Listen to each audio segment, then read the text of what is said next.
بسم اللہ الرحمن الرحیم۔ تفسیر عثمانی سورۃ البینہ۔ لم یکن الذین کفروا من اہل الکتاب والمشرکین منفکین حتی تأتیہم البینہ۔ نہ تھے وہ لوگ جو منکر ہیں اہل کتاب اور مشرک، نمبر 5، بعض آنے والے یہاں تک کہ پہنچے ان کے پاس کھلی کتاب۔ رسول من اللہ یتلو صحفا مطہرہ، ایک رسول اللہ کا پڑھتا ہوا ورق پاک، نمبر 6۔ فیہا کتب قیمہ، اس میں لکھی ہیں کتابیں مضبوط، نمبر 7۔ وما تفرق الذین اوتوا الکتاب الا من بعد ما جاءتهم البینہ، اور وہ جو پھوٹ پڑی اہل کتاب میں سو جب کہ آ چکی ان کے پاس کھلی کتاب، نمبر 8۔ وما امروا الا، اور ان کو یہی حکم ہوا کہ۔ تفسیر نمبر 5۔ اہل کتاب اور مشرکین، اہل کتاب یہود و نصارہ ہوئے، اور مشرکین وہ قومیں جو بت پرستی یا آتش پرستی وغیرہ میں مبتلا تھیں اور کوئی کتاب سماوی ان کے ہاتھ میں نہ تھی، نمبر 6۔ کتاب اللہ کی تلاوت کرنے والا رسول، حضرت صلی اللہ علیہ وسلم کی بعثت سے پہلے سب دین والے بگڑ چکے تھے، ہر ایک اپنی غلطی پر مغرور تھا۔ اب چاہیے کسی حکیم یا ولی یا بادشاہ عادل کے سمجھانے سے راہ پر آ جائیں، تو یہ ممکن نہ تھا کہ جب تک ایک ایسا عظیم القدر رسول نہ آئے جس کے ساتھ اللہ کی پاک کتاب اس کی قوی مدد ہو کہ چند سال میں ایک ایک ملک کو ایمان کی روشنی سے بھر دے اور اپنی زبردست تعلیم اور ہمت و عزیمت سے دنیا کی کایا پلٹ کر دے۔ چنانچہ وہ رسول اللہ کی کتاب پڑھتا ہوا آیا جو پاک ورقوں میں لکھی ہوئی ہے، نمبر 7۔ ہر صورت مستقل ایک کتاب ہے، یعنی قرآن کی ہر صورت گویا ایک مستقل کتاب ہے۔ یہ مطلب ہو کہ جو عمدہ کتابیں پہلے آ چکی ہیں ان سب کے ضروری خلاصے اس کتاب میں درج کر دیے گئے ہیں۔ یا کتب قیمت، ان سے علوم و مضامین مراد ہیں، یعنی اس کے صحیح علوم صحیح و راست اور مضامین نہایت مضبوط و معتدل ہیں، نمبر 8۔ اہل کتاب کا تفرقہ، یعنی اس رسول صلی اللہ علیہ وسلم اور اس کتاب کے آئے پیچھے شبہ نہیں رہا، پھر اہل کتاب ضد سے مخالف ہیں، شبہ سے نہیں، اس لیے ان میں دو فریق ہو گئے، جس نے ضد کی منکر رہا، جس نے انصاف کیا ایمان لے آیا۔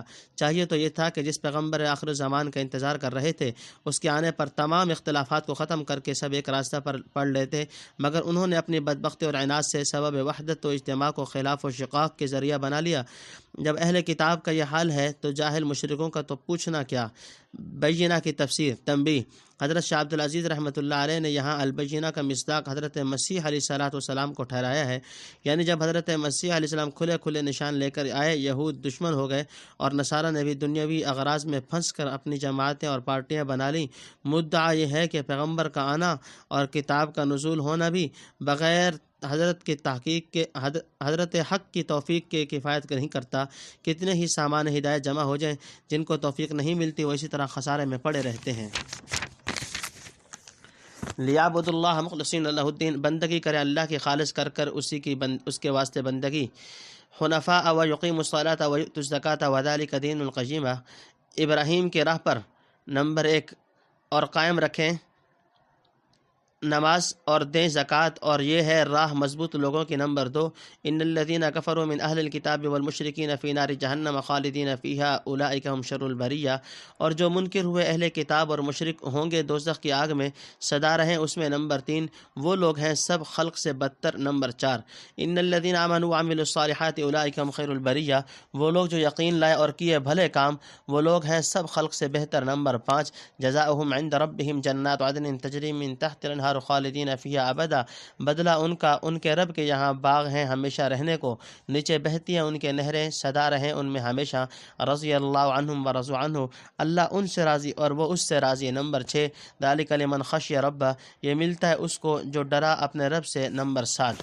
تفسیر نمبر 1۔ عبادت میں اخلاص کا حکم، یعنی ہر قسم کے باطل اور جھوٹ سے علیحدہ ہو کر خالص خدائے واحد کی بندگی کریں اور ابراہیم حنیف کی طرح سب طرف سے ٹوٹ کر اسی ایک مالک کے غلام بن جائیں، تشریع و تکوین کے کسی شعبہ میں کسی دوسرے کو خود مختار نہ سمجھیں، نمبر 2۔ یعنی یہ چیزیں ہر دین میں پسندیدہ رہی ہیں، انہی کی تفصیل یہ پیغمبر کرتا ہے، پھر خدا جانے ایسے پاکیزہ تعلیم سے کیوں وحشت کھاتے ہیں، نمبر 3۔ یعنی علم کا دعویٰ رکھنے والے اہل کتاب ہوں یا جاہل مشرک، حق کا انکار کرنے پر سب کا انجام ایک ہے، وہی دوزخ جس سے کبھی چھٹکارا نہیں، نمبر 4۔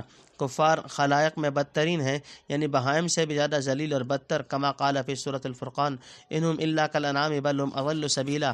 نمبر 5، صالح مومنین مخلوق میں سب سے بہتر ہیں، یعنی جو لوگ سب رسولوں اور کتابوں پر یقین لائے اور بھلے کاموں میں لگے رہے وہی بہترین خلائق ہیں، حتیٰ کہ ان میں کے بعض افراد بعض فرشتوں سے آگے نکل جاتے ہیں۔